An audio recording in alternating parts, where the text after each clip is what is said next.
Brazilian success at the Olympic Games has, in recent times, been focused on the team events. Brazilian footballers. Brazilian volleyball players. Brazilian footballers. Brazilian volleyball players. This Brazilian volleyball team in particular typify their nation's exuberance, skill and sophisticated teamwork. They won back-to-back Olympic gold medals in Beijing and London.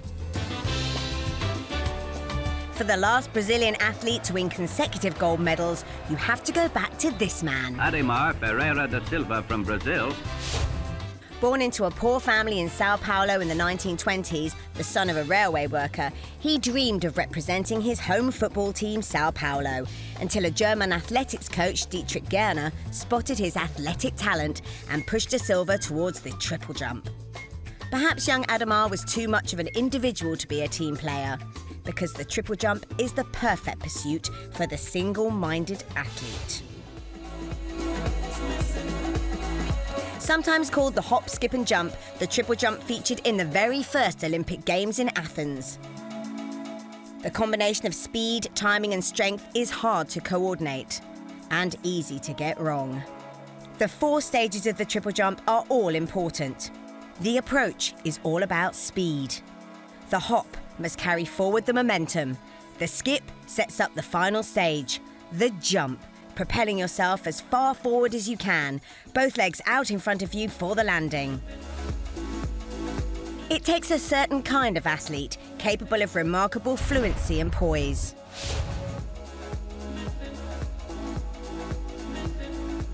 Aged just 20, da Silva represented Brazil at the 1948 Olympic Games in London. The winner that year was Arne Arman of Sweden. Da Silva finished 8th.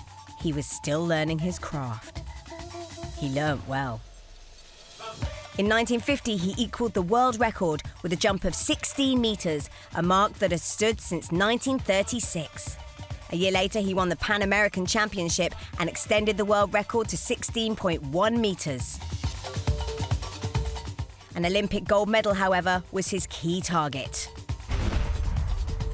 And the 1952 Olympics in Helsinki would see da Silva dominate his event. Firstly, with a jump of 16.12 metres, a new world record.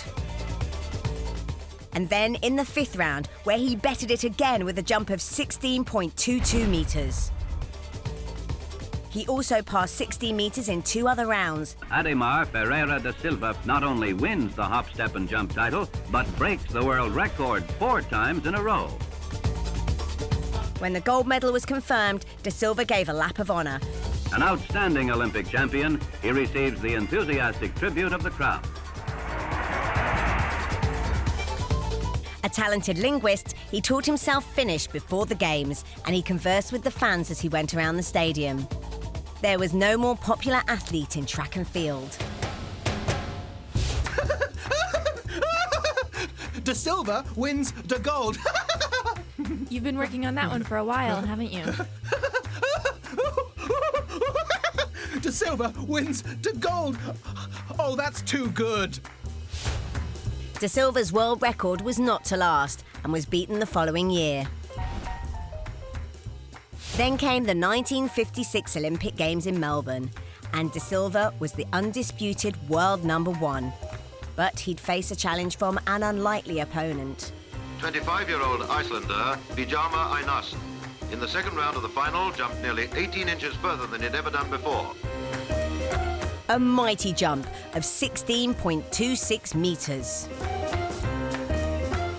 This meant the champion had to dig deep.